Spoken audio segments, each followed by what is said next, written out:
Years had passed since the legacy of King Pollux had been written, and now it has been about 1600 years since his death. In the year 6250, there was born a female child in the land of Palma, in the province Elxias of the Rift Plain Nora. The land of Palma is a great floating island, spanning a diameter of about 150 miles. Below the land of Palma there is the great sea of Pulmatra. The child was born in a tribe of hunters who lived off the resources of the land. The child was given the name Miranda.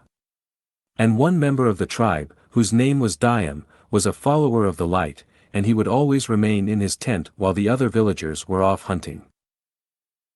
When Miranda was born, on the second day after her birth, Diam came to see her.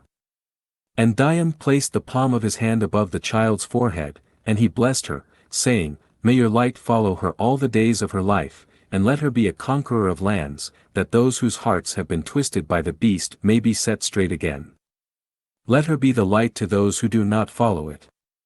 Lord, King of Amnia, bless her life, and bless the lives of those whom she will meet. I pray, let my voice be heard in your sanctuarium, that this blessing shall come to pass." And when Diam had finished praying the blessing over the child, he wrapped her in a cloth, and he returned her to the tent where she was to be nursed. When Diam had returned to his tent, he continued to pray to Toniel for the child to be blessed, and for her to one day be a follower of the light.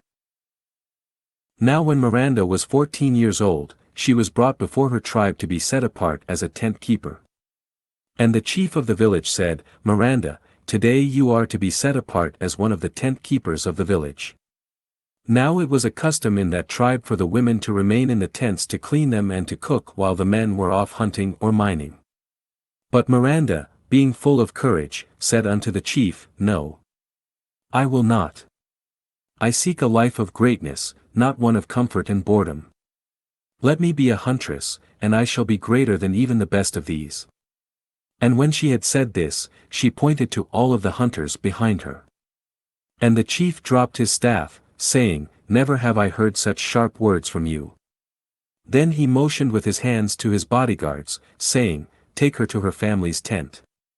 She will not be allowed to leave her tent for the next 2 months. And she may only receive 1 meal a day from the hunters."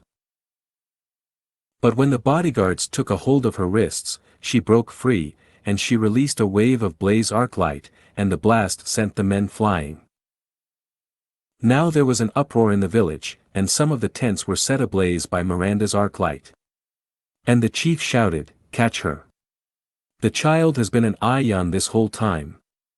She is no longer one of us." But Miranda had escaped the village, and she sprinted through the trees till she was very far from the camp. Eventually Miranda reached another village, where there were solid buildings rather than tents. And she spent that night in the inn of the village. The next day, Miranda escaped that village as well, and she journeyed across the land of Palma until she reached the edge of the island. There she entered another town. And there in that town was a very skilled blacksmith by the name of Roxar. Miranda entered his shop, and she asked, "Sir, may I purchase a sword and shield from you?" And Roxar replied, "To a young girl like you? Have you any money?" But Miranda said, "If you give me a sword and shield, I shall pay you twice the price of the equipment." After considering her offer for a moment, he said, "Very well, then. Pick one short sword and shield." And Miranda picked out the longest of the short swords, one which had a ruby hilt, as well as a shield made of ruby stone.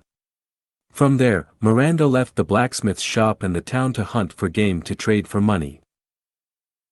Now Miranda was out hunting a herd of rhineros, and there were a group of mercenaries who were stalking her. When Miranda had turned to see them hiding among the trees, she assumed them to be a group of bandits. Therefore she turned to aim her blade at them instead of the rhineros. And when she had pointed her blade toward them, the mercenaries jumped out from the trees to capture her. Because they were great in number, they overpowered her, and she cut the knees of 4 of the men. But 3 others used arclight to shock her, and they paralyzed her. They wrapped a black cloth around her head, and they picked her up by her legs to carry her.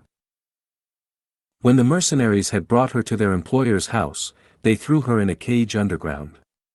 And one of them said to their employer, "We have found an Ayan, a young girl, who was wandering the wilderness. We believe she will be of great value." Their employer replied, "Let me see this girl.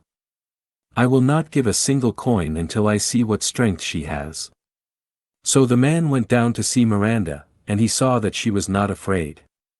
When he saw that there was no fear in her eyes, he said to her, "What is your name, little girl? If you don't answer, I'll have you sold to my highest bidder in town." But she said nothing. The man then grew angry, and he said, "You will soon learn to respect me, even if I have to engrave it into you with pain." After he said this, he called down the mercenaries. And he said to them, "She is defective. I will pay you handsomely if she is half dead by morning." The employer retired to sit in his room, and the mercenaries entered the cell with torture weapons, and they beat Miranda blue for hours. The chains on her wrists sapped her arc-light energy, so that she could not fight back. After the sun began to rise, the men returned upstairs, leaving Miranda shaking on the floor. And when their employer had finished eating, he came down to check on her condition, to see if she was yet near to death. Another day passed, and now the chains on Miranda's wrists had drained their fill of her arc-light. Therefore she was able to refill the arc-light in her soul with great haste. With that, Miranda broke free from the chains binding her to the wall of the cell, and she shot a fireball through the latch at the top of the stairs. Now the owner of the house was panicked, and he called the mercenaries from outside to give his money back.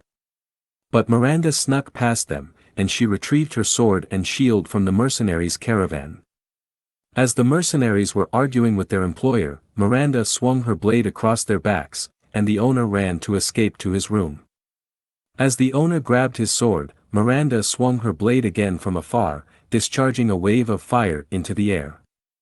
The wave of blaze arc-light sliced through the man's torso, and the man died.